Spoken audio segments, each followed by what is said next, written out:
Deuxième épître de Pierre, chapitre 1er. Simon Pierre, serviteur et apôtre de Jésus-Christ, à ceux qui ont reçu en partage une foi du même prix que la nôtre, par la justice de notre Dieu et du Sauveur Jésus-Christ. Que la grâce et la paix vous soient multipliées par la connaissance de Dieu et de Jésus notre Seigneur. Comme sa divine puissance nous a donné tout ce qui contribue à la vie et à la piété au moyen de la connaissance de celui qui nous a appelés par sa propre gloire et par sa vertu, lesquels nous assurent de sa part les plus grandes et les plus précieuses promesses, afin que par elles vous deveniez participants de la nature divine, en fuyant la corruption qui existe dans le monde par la convoitise. À cause de cela même, faites tous vos efforts pour joindre à votre foi la vertu, à la vertu la science, à la science la tempérance, à la tempérance la patience, à la patience la piété, à la piété l'amour fraternel, à l'amour fraternel la charité. Car si ces choses sont en vous, et y sont avec abondance, elles ne vous laisseront point oisifs ni stériles pour la connaissance de notre Seigneur Jésus-Christ. Mais celui en qui ces choses ne sont point est aveugle. Il ne voit pas de loin, et il a mis en oubli la purification de ses anciens péchés.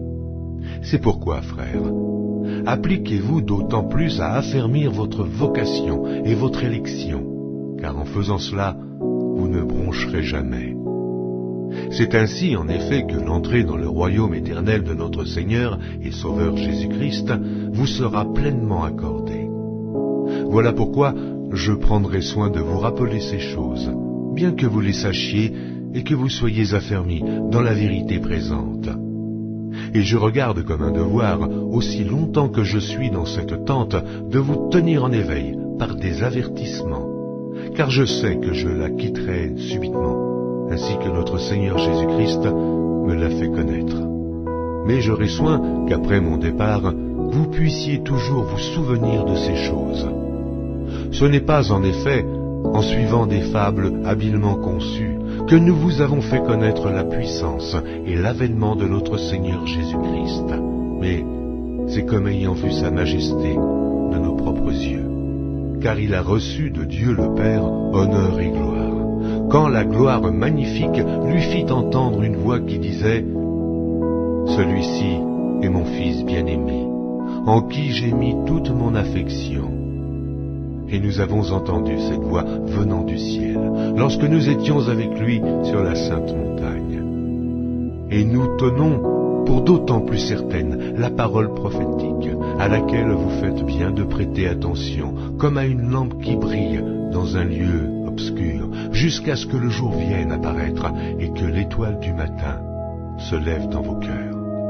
Sachant tout d'abord vous-même qu'aucune prophétie de l'Écriture ne peut être un objet d'interprétation particulière, car ce n'est pas par une volonté d'homme qu'une prophétie a jamais été apportée, mais c'est poussé par le Saint-Esprit que des hommes ont parlé de la part de Dieu.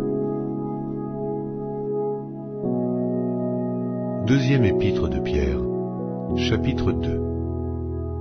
Il y a eu parmi le peuple de faux prophètes, et il y aura de même parmi vous de faux docteurs, qui introduiront des sectes pernicieuses et qui, reniant le maître qui les a rachetés, attireront sur eux une ruine soudaine.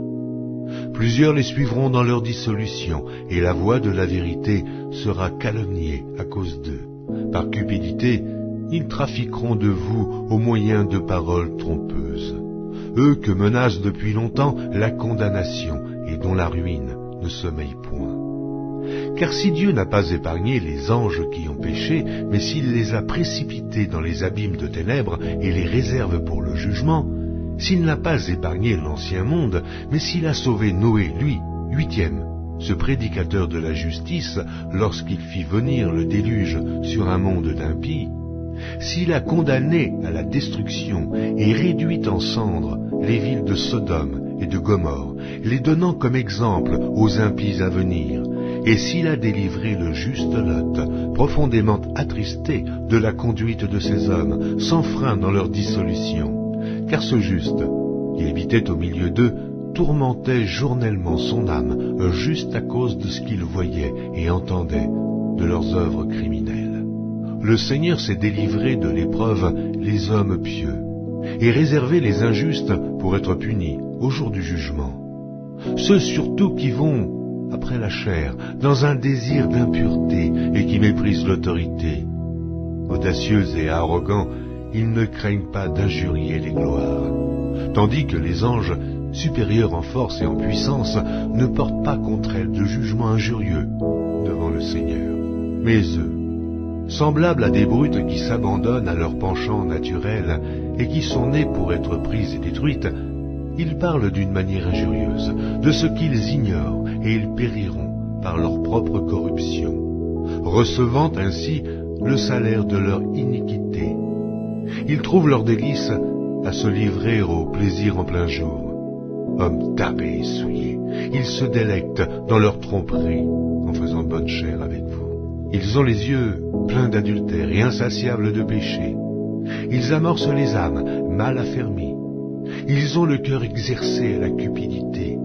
Ce sont des enfants de malédiction. Après avoir quitté le droit chemin, ils se sont égarés en suivant la voie de Balaam, fils de Bosor, qui aima le salaire de l'iniquité, mais qui fut repris pour sa transgression. Une ânesse muette, faisant entendre une voix d'homme, arrêta la démence du prophète. Ces gens-là sont des fontaines sans eau, des nuées que chasse un tourbillon. L'obscurité des ténèbres leur est réservée.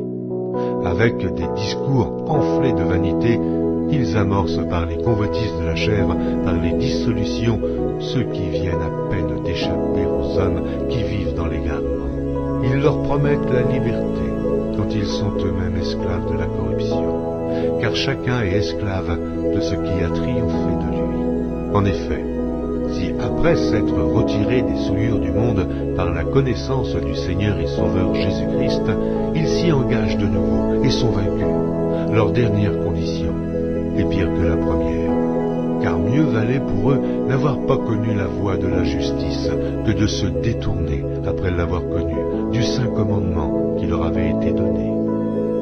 Il leur est arrivé ce que dit un proverbe vrai: le chien est retourné à ce qu'il avait vomi, et la truie lavée s'est vautrée dans le bourbier.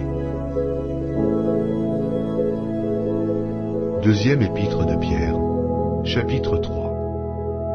Voici déjà, bien-aimés, la seconde lettre que je vous écris. Dans l'une et dans l'autre, je cherche à éveiller par des avertissements votre saine intelligence, afin que vous vous souveniez des choses annoncées d'avance par les saints prophètes et du commandement du Seigneur et Sauveur. Enseigné par vos apôtres, sachant avant tout que, dans les derniers jours, il viendra des moqueurs avec leur raillerie, marchant selon leur propre convoitise et disant: où est la promesse de son avènement? Car, depuis que les pères sont morts, tout demeure comme dès le commencement de la création. Ils veulent ignorer, en effet, que des cieux existèrent autrefois par la parole de Dieu, de même qu'une terre tirée de l'eau et formée au moyen de l'eau, et que par ces choses le monde d'alors périt, submergé par l'eau, tandis que, par la même parole, les cieux et la terre d'à présent sont gardés et réservés pour le feu, pour le jour du jugement et de la ruine des hommes impies. Mais il est une chose, bien-aimée, que vous ne devez pas ignorer, c'est que, devant le Seigneur, un jour est comme 1000 ans, et 1000 ans sont comme un jour.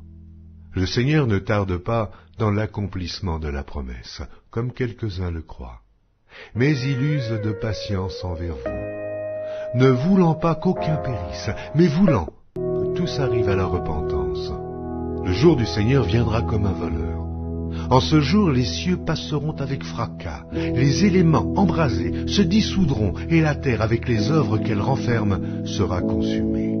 Puisque donc toutes ces choses doivent se dissoudre, quelles ne doivent pas être la sainteté de votre conduite et de votre piété, tandis que vous attendez et hâtez l'avènement du jour de Dieu, à cause duquel les cieux enflammés se dissoudront, et les éléments embrasés se fondront.